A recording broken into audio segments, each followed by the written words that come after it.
অনেকগুলি ঠালপালা ভিতরে দেওয়া আছে। ঠালপালা যত বেশি দেওয়া হয় মাছও তত বেশি থাকে। বিশেষ করে তেঁতুল গাছের যে ঠাল বেশি দেওয়া হয় এবং নারিকেল গাছের যে ছড়ি আছে সেগুলিও দেওয়া হয়। তাছাড়া পাশ টুনি কঞ্চি এগুলো আটি বেঁধে তারপরে দেওয়া হয় জাইলের ভিতরে। গলদা চিংড়ি তাতে বেশি থাকে। যাই হোক, আমরা আমাদের জাইলের ঠালপালাগুলো উপরের দিকে তুলতে এসি। দেখা যাক শেষ পর্যন্ত আমরা কি মাছ পাই। আশা করছি আপনারা ভিডিও জুড়ে শেষ পর্যন্ত আমাদের সাথে থাকবেন। এ ধরনের দৃশ্য আসলে গ্রাম বাংলায় এখন আর বেশি একটা চোখে পড়ে না। আগেকার দিনে মানুষ এরকমের জাইলের ভিতরে মাছ ধরতো এবং ব্যাপক পরিমাণে মাছও পাইতো। আগের চাইতে মাছও এখন অনেক কমে গেছে, যার কারণে এরকমের খালে বিলে মাছ ধরার যে দৃশ্য সেটাও এখন আর বেশি একটা চোখে পড়ে না। আমাদের গ্রামে এখনো বেশ কিছু মানুষজন আছে যারা এই পদ্ধতিতে এখনো জোয়ার ভাটার খালে মাছ ধরে। ইতিমধ্যে জাইলের ভিতরে যে ঠালপালা ছিল তা উঠানো শেষ হয়ে গেছে। এখন মাছ ধরার যে মূল কার্যক্রম সেটা শুরু হবে। তো দেখা যাক, মাছ ধরার জন্য কিন্তু ইতিমধ্যে হাত দিয়ে হাতানো শুরু করা হইলো। ওইদিকে আবার ডুব দিছে, এই ডুব এই মাছে লাভ দিছে, মাছ লাভ দিছে, এদিকে কিন্তু ওই মাছ ধরেই ফেললো। দেখেন বন্ধুরা, এই যে মাছ হয়তো বা কি মাছ, এটা কোরাল মাছ। এটা কোরাল মাছ পাইলো, বেশ মোটামুটি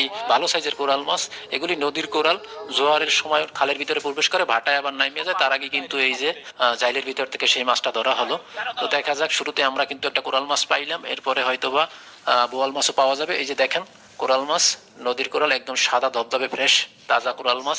আসলে নদীর মাছের চাহিদা সবসময় বেশি থাকে। দেখা যাক শেষ পর্যন্ত আরো কি মাছ জাইলের ভিতরে পাওয়া যায়। আমাদের চেষ্টা কিন্তু অব্যাহত আছে। এইবার কিন্তু খেপলা জাল বা জাকি জাল দিয়ে খেয়াও দেওয়া হইলো। দেখা যাক জালে এইবার কি মাছ আসে। আমরা অপেক্ষারত জালে কি মাছ আসে, সেই জন্য দেখা যাক কোনো মাছ আসছে কিনা। না, জালে কোনো মাছ আসে না। আসলে মূলত জাইলের ভিতরে মাছ জাকি জাল দিয়ে সহজে ধরা যায় না। এই মাছ ধরতে হলে মূলত ডুব দিয়ে হাত দিয়ে ধরতে হয়। যারা ডুব দিয়ে মাছ ধরতে পারদর্শী তারাই কেবল দেখা যায় যে এই ঝাইল দিয়ে তারপরে মাছ ধরে। তো আমাদের এখানে যারা আছে তারা কিন্তু সবাই ডুব দিয়ে মাছ ধরতে খুবই পারদর্শী এবং অভিজ্ঞ, যার কারণে আমরা মূলত এই জোয়ারবাটার খালে সবসময় ঝাইল দিই। এদিকে আবার উমর কি মাছ জানি একটা ঠেকলো, যার জন্য হাত দিয়ে দেখাইলো যে এতটুকু সাইজের মাছ পানিতে আছে বা ধরছিল, ছুটে গেছে। তো আমাদের মাছ ধরার চেষ্টা কিন্তু এখনো অব্যাহত।